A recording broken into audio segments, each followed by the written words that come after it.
Greetings to all. I hope you all are fit and fine.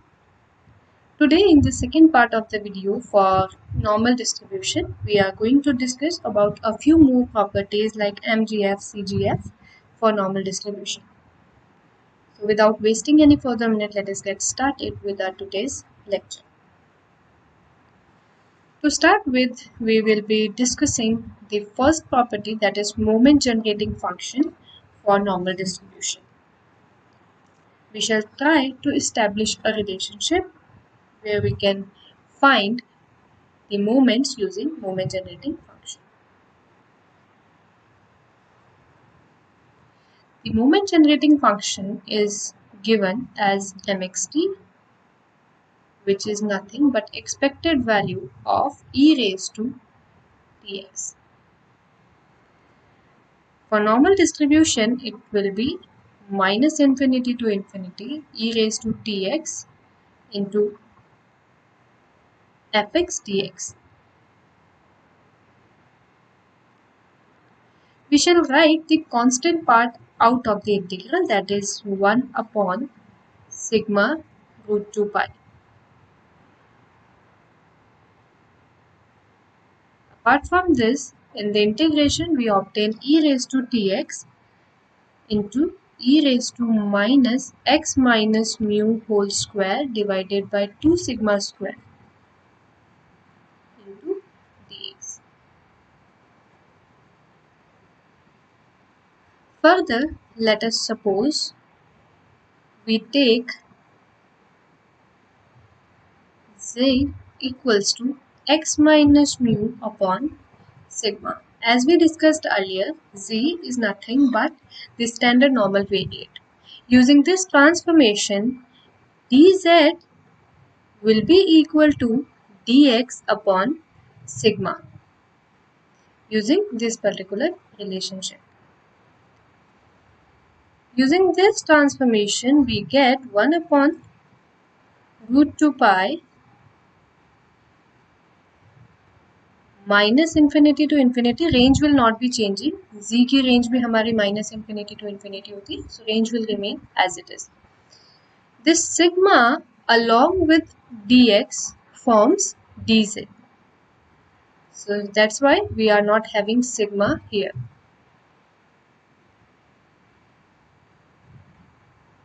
This will be e raised to t. x की value अब हम लिख दें from this particular relationship, जहाँ पे z को हम लिख रहे हैं x minus mu upon sigma, x हो जाएगा x will be equals to mu plus sigma z या z कह लीजिए. So this will be t, bracket में आ जाएगा आपका mu plus sigma z. Apart from this particular term will give you minus z square upon 2 into dz. Further, this can be written as e raised to mu t, since being constant integral के बाहर ले लेंगे, denominator में आ जाएगा आपका root 2 pi minus infinity to infinity e raised to minus half z square minus 2 t sigma z. Mu T तो आपका कांस्टेंट है, तो वो आपका इंटीग्रल के बाहर आ गया. इसके अलावा जो सेकंड फ्रैक्शन बचा है टी सिग्मा जेड वाला, उसको आप 2 से मल्टीप्लाई और डिवाइड कर लेंगे तो आपके पास में ये वाला पर्टिकुलर फॉर्म मिल जाएगा. You can solve it and check कि आपके पास ऊपर वाला ही फ्रैक्शन आ रहा है या नहीं. सो dz comes here. This shall be equal to e raised to mu t upon root 2 pi minus infinity to infinity e raised to minus half z square minus 2t sigma z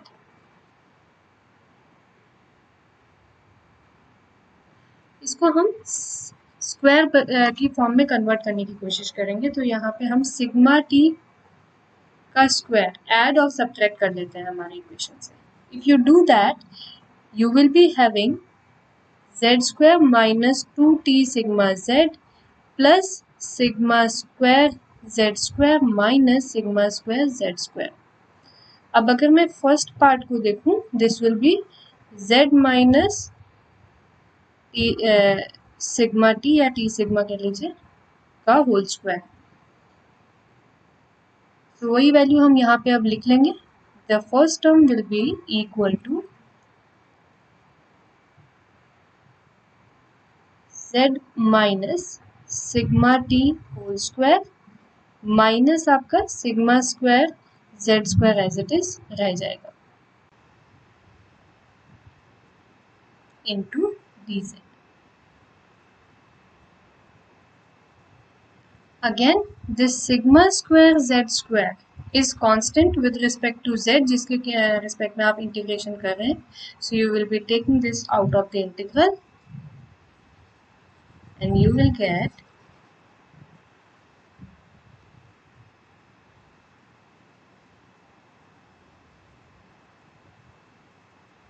mxt equals to e raised to mu t plus half sigma square T square. Minus half था तो minus minus sign आपके plus में convert हो जाएंगे, divided by root 2 pi integration में आपका बच जाएगा e raise to minus half z minus sigma T whole square dz. Now let us use another transformation, taking u equals to z minus sigma t,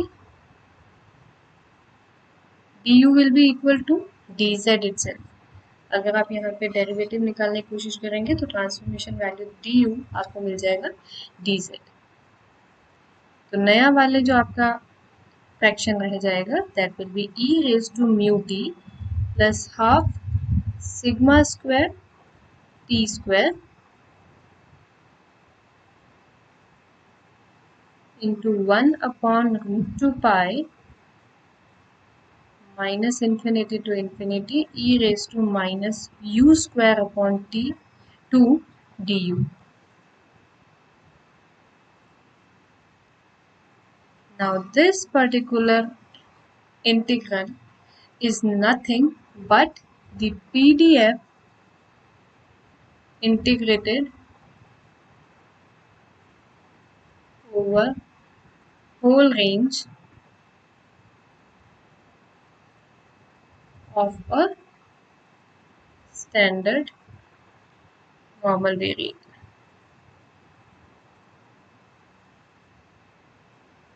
standard normal variate के PDF को आपने पूरे range पे integrate किया है and hence since it is a PDF, अगर इसको हम पूरी रेंज में इंटीग्रेट करेंगे तो वैल्यू आ जाएगी आपकी equal to 1. So this particular fraction becomes equal to 1 and we remain with e raised to mu t plus half sigma square t square. And therefore, the moment generating function mxt for normal distribution is written as e raised to mu t plus half sigma square t square. Now, taking mu is equals to 0 and sigma equals to 1 in this particular equation, अगर आप इसमें mu और sigma की values रख देते हैं, taking mu is equals to 0, sigma equals to 1, we get mzt यानी standard normal variate का moment generating function. Standard normal variate के लिए mu is 0 and sigma is 1. So you will be using that relationship or that property to obtain the moment generating function here. So this will be e raised to t square by 2. ये आपका standard normal variate का moment generating function आपको मिल जाए।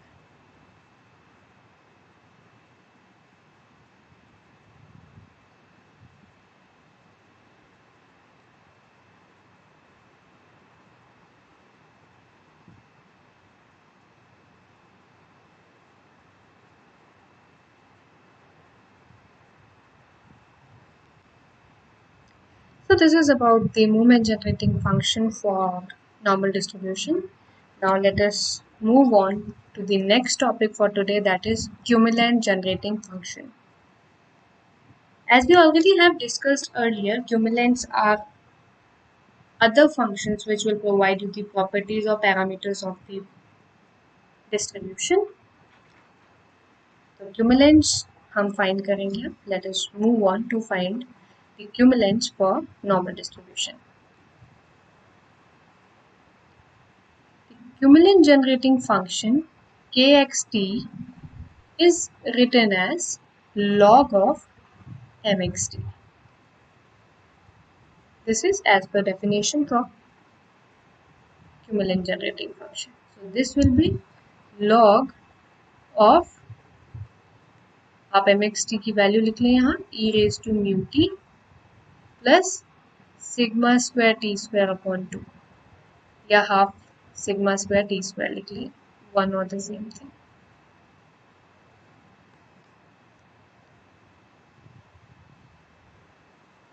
इसको आप logarithmic ले लेंगे तो you will obtain mu T plus half sigma square T square. Therefore,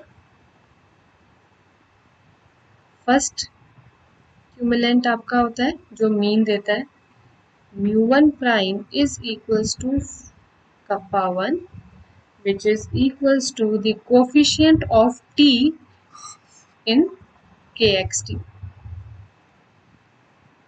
So this is equals to mu. Variance mu2 is equals to kappa 2 which is nothing but the coefficient of t square upon 2 factorial in cumulant generating function. So वो हो जाएगा यहाँ पे sigma square. आपका rth cumulant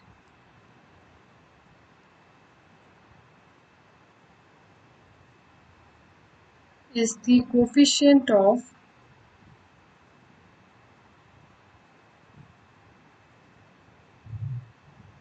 t raised to r upon r factorial in kxt. इस तरीके से हमें cumulants मिलते हैं. So this is the property by which we find cumulants from cumulant generating function. Similarly, kappa r will be equal to 0 because यहाँ पे t square upon 2 factorial के अलावा और कोई भी t की पावर में functions नहीं है and hence kappa r will be 0 for all r is equals to 3, 4, 5 and so on.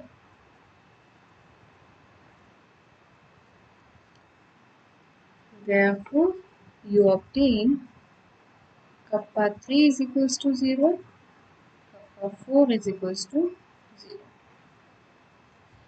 kappa 3 आपको mu 3 ही देता है तो mu 3 will be 0 and mu 4 is obtained as kappa 4 plus 3 times of kappa 2 square. So this is equals to 3 sigma raised to 4. Sigma square is your kappa 2, तो sigma square का अगर आप और power 2 लगाएंगे तो you will obtain sigma raise to 4. 3 आपका coefficient है तो this will be as it is. तो इसको यूज करके you can easily calculate beta 1. Beta 1 होता है आपका mu 3 square upon mu 2 cube. This will be 0 क्योंकि म्यू 3 आपका 0 है and beta 2 will be equal to mu 4 upon mu two which is equals to 3 sigma raise to 4, denominator में भी sigma raise to 4 आ जाएगा, both will cancel out and you will obtain 3 as beta. So here you have coefficient of skewness and kurtosis for normal distribution. Moving on, next we are going to find the moments of normal distribution. As we know and we have already studied earlier that all the odd order moments are 0 and even order moments are in a certain format, तो वो हम establish करेंगे under this section. So let us do that. For normal distribution, odd order moments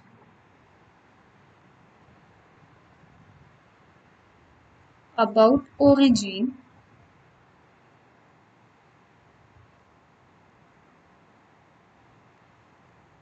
not about origin, about mean are given as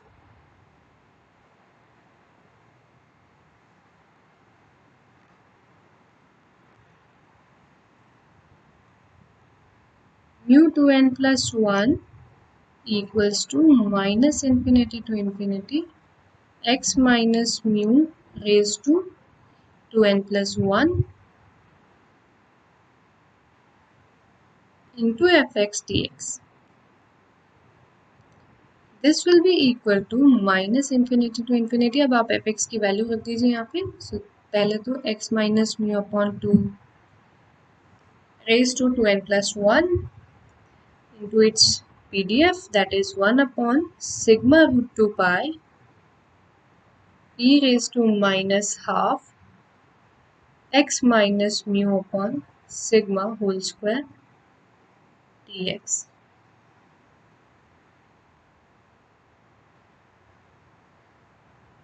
You can again use the transformation here. Z as x minus mu upon sigma ले लेंगे हम. Implies that dz will be equal to dx upon sigma. So again we will do the same. dx upon sigma से तो हम बना देंगे dz and x minus mu की value हो जाएगी sigma z. x minus mu की value आप sigma z की फॉर्म में निकालेंगे. So this will be 1 upon root 2 pi minus infinity to infinity sigma z raised to 2n plus 1 into e raised to minus z square upon 2 into dz.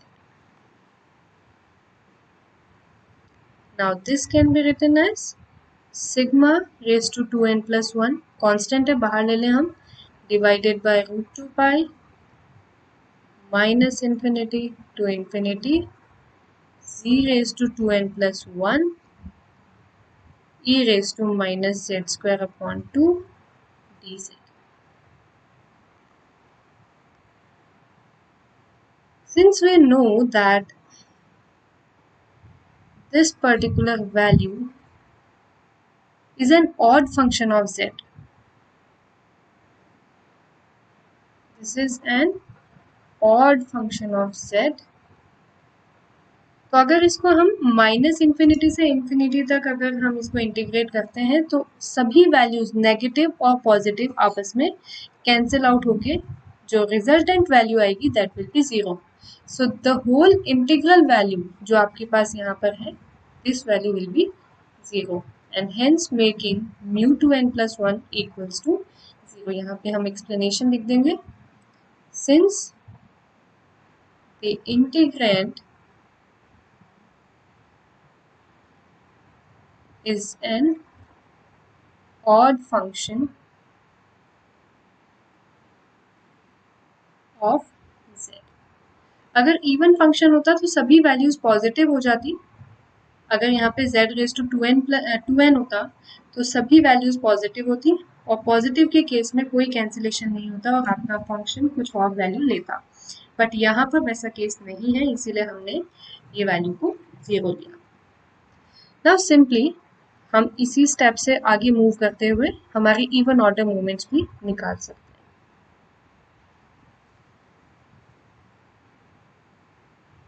हैं। Even order movements about mean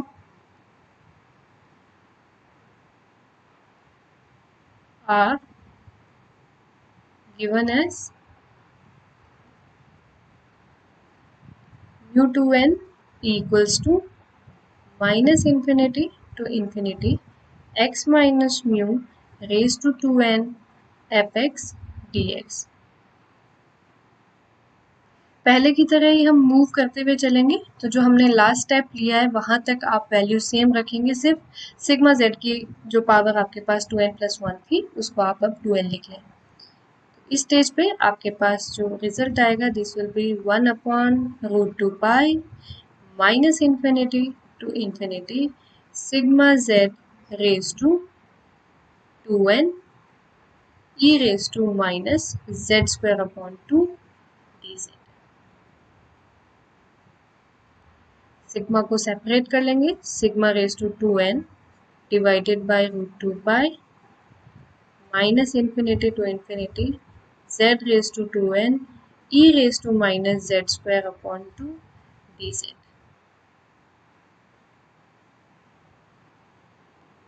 Now, since we know that this particular integrand, अब ये क्योंकि एक even function है तो सभी values positive होंगी। सभी वैल्यूज पॉजिटिव होने का मतलब है कि आपकी माइनस इन्फिनिटी से लेकर के 0 तक की रेंज में आधी वैल्यूज होंगी और 0 से इन्फिनिटी तक में आधी।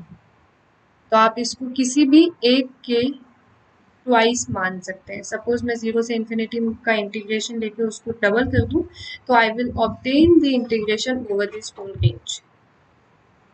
सो वही अब हम यहाँ पे यूज करने वाले हैं। तो नेक्स्ट स्टेप में you will have sigma raise to 2n upon √2 pi into 2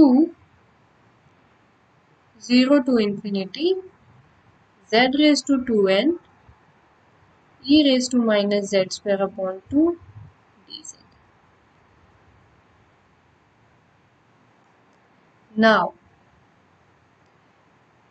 let us use one more transformation. There are a lot of transformations that we need to simplify this whole expression. तो अब हम जो use करने वाले हैं that is, let us suppose t हमने ले लिया as z²/2, क्योंकि ये फ्रैक्शन हमारे इंटीग्रेशन को थोड़ा कॉम्प्लेक्स कर सकता है, इसीलिए हम इसको और सिंप्लीफाई कर लेंगे। t is equals to z²/2 का मतलब है आपका dt upon √2t will give you dz। इसको आप सिंपली अगर सॉल्व भी करेंगे तो you will obtain the results. तो यहाँ पर आपके पास में लिख देते हैं हम values 2 sigma raised to 2n divided by √2 pi 0 to infinity sigma square को तो हमने ले लिया है 2t के इक्वल हो जाएगा, क्योंकि t आपने z²/2 लिया है तो z² विल बी 2t। तो ये आ जाएगा आपका 2t रेज टू n। पहला जो पार्ट है इंटीग्रेंट का that will be 2t raise to n। Second में e raise to minus t आ जाएगा simply, and as I said this will be dt upon √2 pi √2t। This is √2। अब इसको और सिंप्लीफाई कर लेते हैं। जो √2 है वो इंटीग्रेशन के बाहर ले सकते हैं आप, तो यहाँ पर आपके पास 2√π आ जाएगा। सेकेंडली आपके पास में √t है तो इसको हम इस फ्रैक्शन के साथ कंबाइन करके लिख सकते हैं। Let us see what we do next. So mu 2n will be equal to 2 raised to n sigma raised to 2n divided by root pi. आपके पास यहाँ पे एक एडिशनल 2 था, स्क्वायर रूट 2 था, और स्क्वायर रूट 2 आपका इंटीग्रेशन में था। Square root 2 will form 2 and 2 will be cancelled out. ये जो 2 रेज टू n है ये आपका आया है 2t का होल पावर जो n था वहां से हमने इसको एक्सट्रैक्ट किया है। इसके अलावा आपका इंटीग्रेशन में वैल्यू रह जाएगी, that is 0 to infinity e raise to minus t raise to n plus half minus 1। n minus half होगा उसको हमने n प्लस हाफ माइनस 1 की फॉर्म में रख दिया है। dt. Now here is a result that you need to memorize right now. Later on you will be studying one particular distribution जिससे हम इसको डिराइव करके लेके आ रहे हैं। यहाँ पे n प्लस हाफ माइनस 1 लेने का एक कारण है क्योंकि t raise to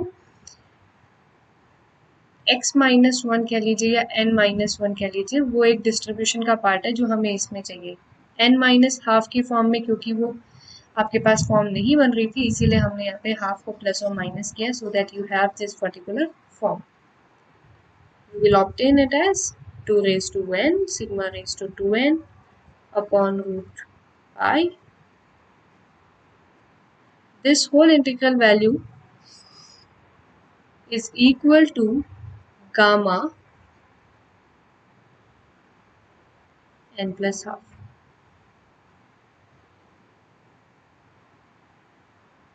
Using gamma distribution आप लिख सकते हैं।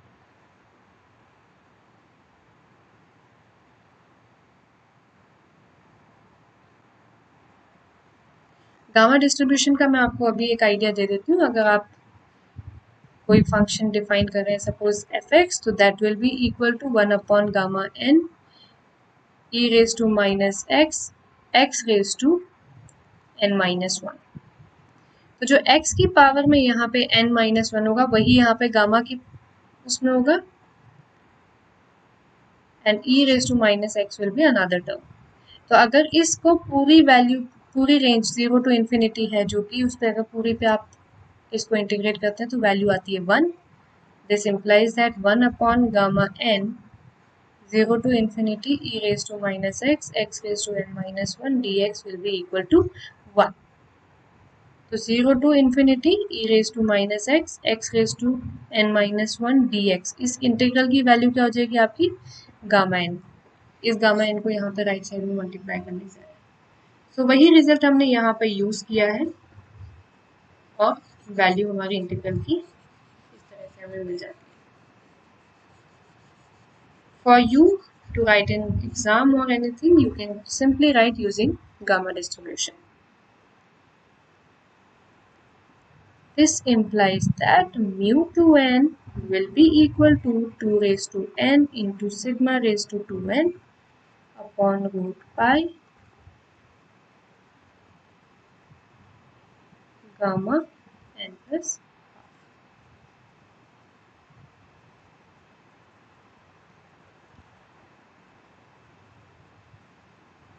Now,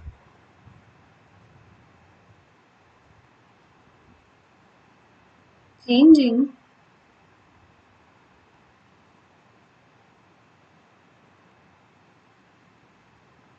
n to n minus 1 we get, अब यहाँ पे जहाँ आपने n लिया है उसको n minus 1 सब्स्टिट्यूट कर दोगे तो you will obtain mu 2 of n minus 1 that is mu 2n minus 2, इससे पहले वाला even order moment.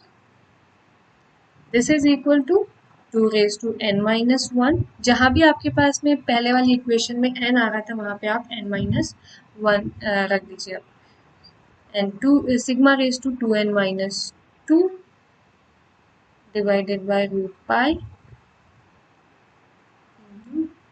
Gamma n plus half है, n की जगह आप n माइनस 1 रखेंगे तो you will obtain n minus half.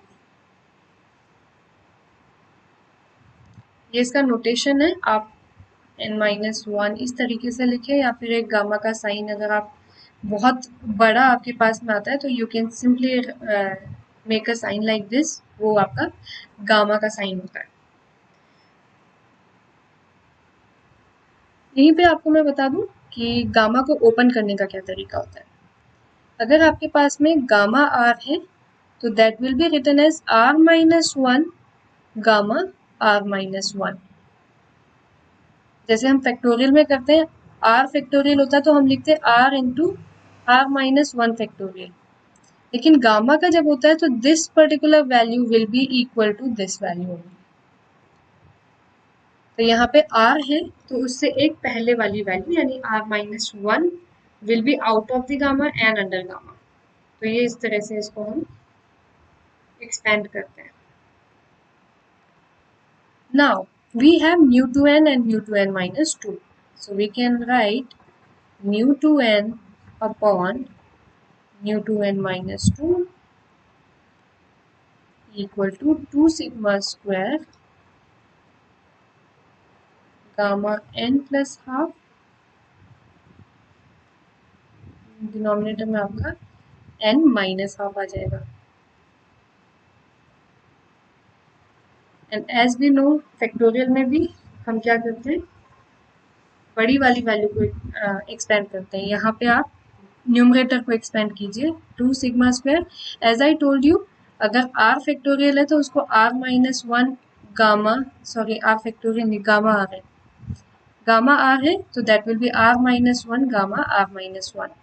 So this will be n minus half gamma n minus half, denominator में n माइनस हाफ। ये दोनों values आपकी कैंसिल हो गई and you remain with 2 sigma square into n minus half.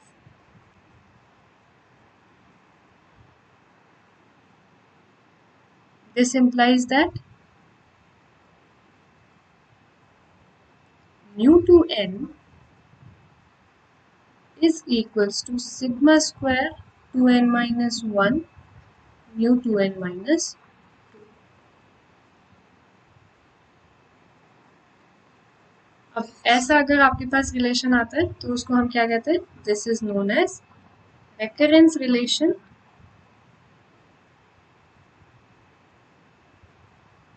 for moments of normal distribution.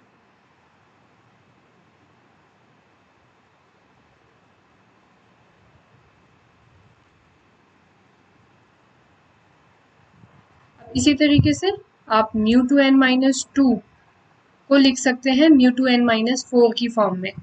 वो कैसे लिखेंगे देख लेते हैं। Mu two N will be equal to 2n minus one sigma square, ये तो पहला पार्ट हो गया। दूसरा mu two N minus two को आप लिख सकते हैं 2n minus three sigma square into mu two N minus four.